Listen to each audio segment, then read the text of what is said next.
timbullah sebuah keinginan dalam hatinya. Kita balas. Apa yang terjadi?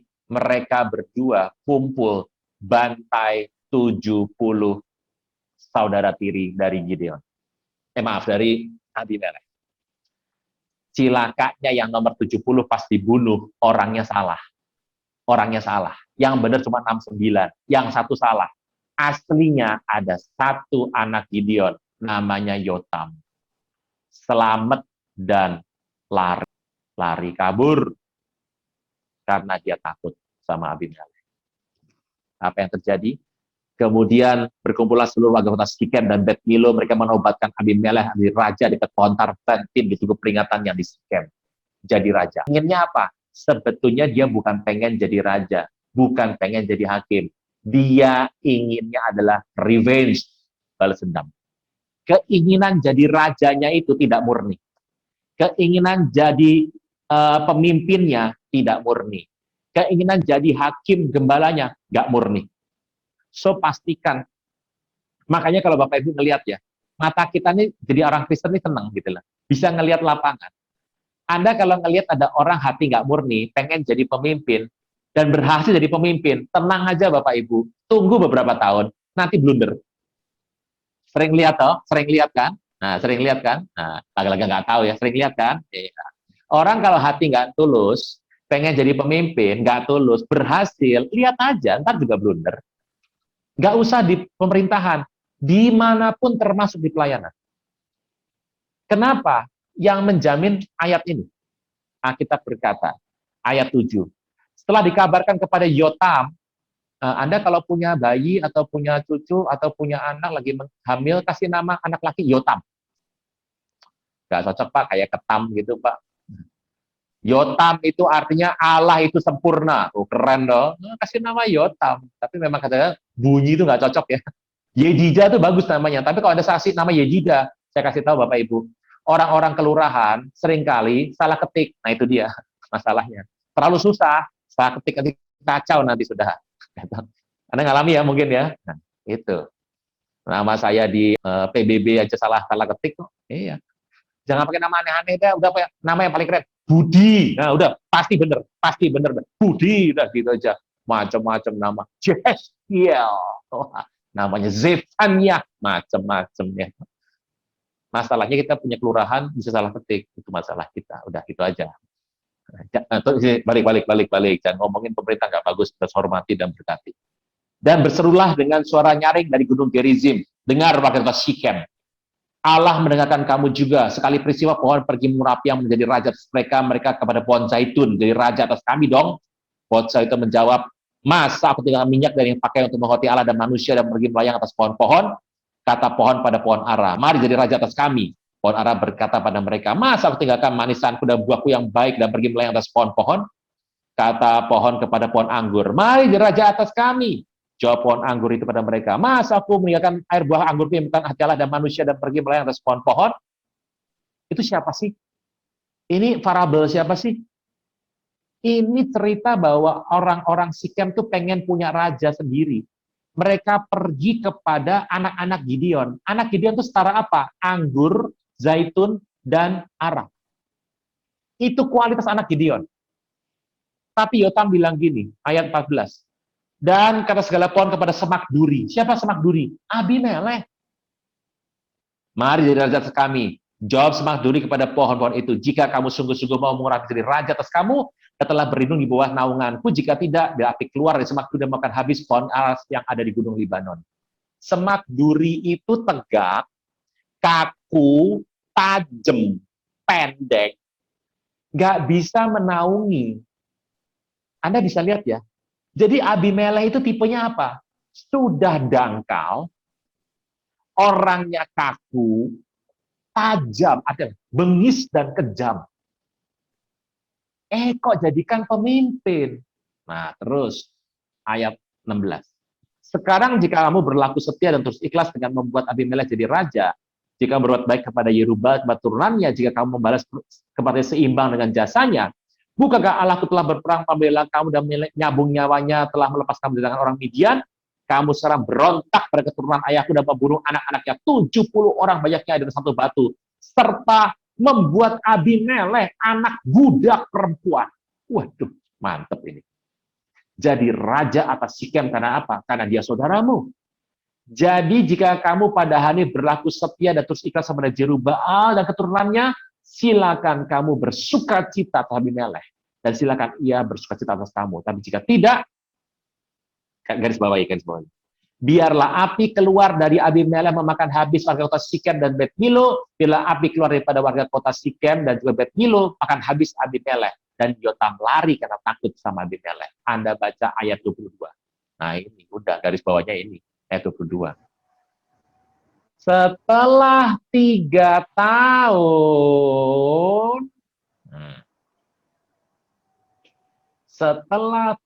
tahun, ternyata Abimelek memerintah atas Israel. Allah membangkitkan apa? Membangkitkan yang namanya adalah evil spirit. Semangat jahat. Ternyata waktu Abimelek pengen jadi raja, keinginan jadi pemimpinnya itu menimbulkan ada evil spirit.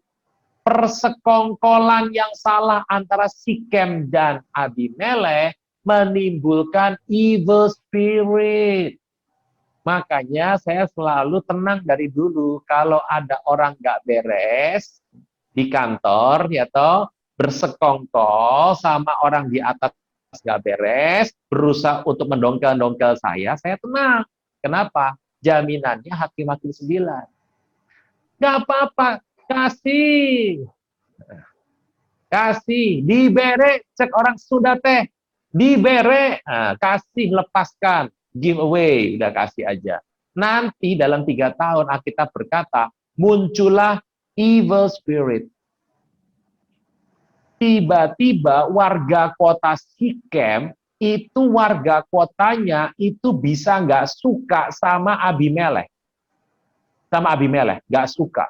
Abimelek juga kesel sama mereka. Dan entah bagaimana, mereka konflik satu sama lain. Abimelek merasa dia kuat, dia nggak mau kalah. Apa yang dia buat? Dia kerahkan pasukan, bantai habis orang ini. Ada di mana? Kita lihat ayat 46, Hakim-Hakim 9. Mendengar itu masuklah seluruh warga kota menara Sikem ke dalam liang di bawah kuil Baal-Berit. Dia sembunyi di bawah kuil dewa. Dia pikir dewanya ini bisa menyembuhkan dan menyelamatkan mereka. Di bawah kuil dewa. Mereka sembunyi ke sana. Masuk sini, sembunyi. Dikabar pada Abimelek bahwa seluruh warga kota Sikem telah berhimpun di sana. Abimelek dan seluruh rakyatnya bersama dengan dia naik ke Gunung Salmon, mengambil kapak, potong dahan kayu, angkat, letakkan atas bahunya sambil berkata pada seluruh rakyat yang bersama dengan dia. Turutilah segera perbuatanku yang kamu lihat ini. Rakyat masing-masing memotong dahan dan ikut Abimelek, meletakkan dahan itu di atas liang dan membakar liangnya. Liang ini dibakar semua di atasnya. Begitu dibakar, mati seluruh orang di sana. 1.000 orang laki-laki dan perempuan, satu kota mati semua. Zaman dulu satu kota itu kecil sekali ya, cuma ada 1.000 kira-kira, mati semua. Dan dia bersuka cita, menang, karena dia berhasil membunuh semua orang. Anda lihat keinginannya ya, Anda lihat keinginan yang tidak kudus, yang tidak sejalan firman Tuhan, tidak tulus, menghancurkan. Makanya Anda kalau melihat, Pak, kenapa sih ada orang yang tiba-tiba setelah diangkat, setelah dipromosi, perangainya berubah? Ngana solain. Sudah berubah. Kenapa? Yaitu, orang itu kalau sudah bertentangan sama Tuhan, keinginannya yang berdasarkan hasratnya sudah nggak cocok sama firman Tuhan, satu hari perangainya berubah. Daud itu nggak pernah berubah perangai loh. Waktu muda nyembah Tuhan, Dia jadi kapten nyembah Tuhan, jadi jenderal nyembah Tuhan, jadi raja nyembah Tuhan, raja sukses nyembah Tuhan, pas jatuh tetap nyembah Tuhan. Apapun terjadi, Daud gak pernah berubah. Tapi Abimelekh berubah. Keinginan dalam hidupnya telah membawa dia makin jauh dan makin jauh dan makin jauh ke dalam percidraan. Apa yang terjadi? Ayat ke-50. Abimelekh pergi ke Tebes dan menepung Tebes, merebutnya, tapi sebuah menara yang kuat di tengah kota. Semua laki perempuan seluruh warga kota lari ke sana dan tutup pintu di belakangnya, naik ke atas tokoh. Mereka naik ke sebuah menara yang tinggi sekali. Nah, menara ini tuh unik, menaranya unik. Ini menaranya. Nah, digambar tuh biar enak, biar apa? Kalau ngelihat itu mantep gitu loh Bapak Ibu. Nah, di bawahnya ada sebuah pintu. Pintunya dikunci. Dikuncinya ada menara di atasnya. Oke. Abimelekh mengejar sampai ke sini, dia kejar sampai ke sana. Dan dia berkata,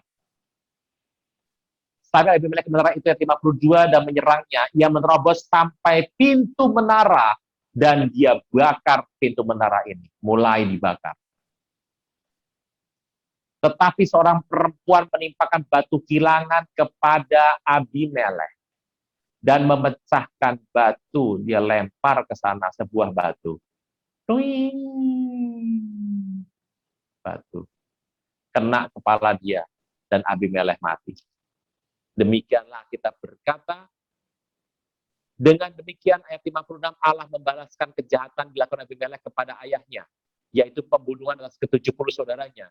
Juga segala kejahatan orang-orang Sikem ditimpakan kembali oleh Allah kepada kepala mereka sendiri. Demikianlah kutuk Yotam bin Jerubbaal mengenai mereka.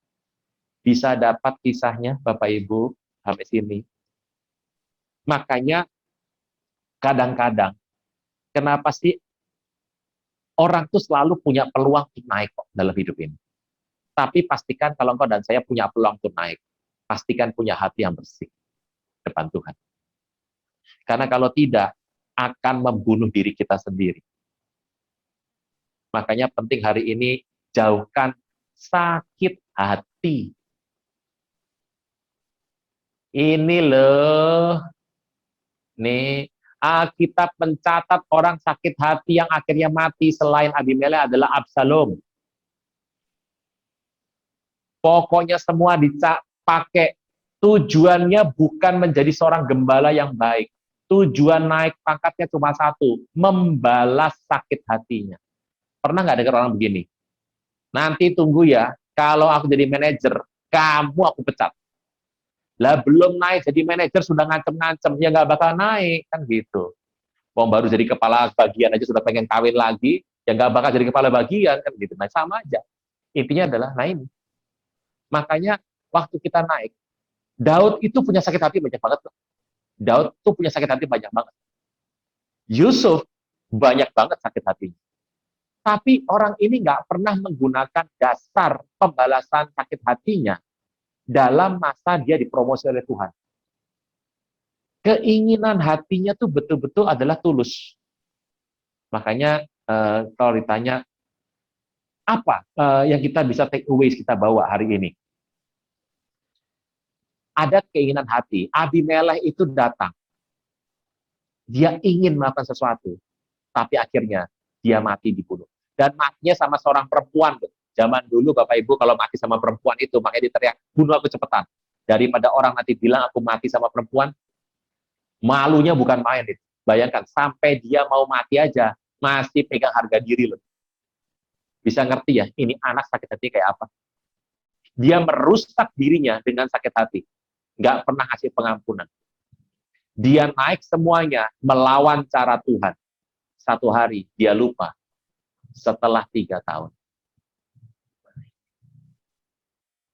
Bapak Ibu, saya nggak panjang-panjang karena memang sudah lewat waktunya, kita lewat 5 menit.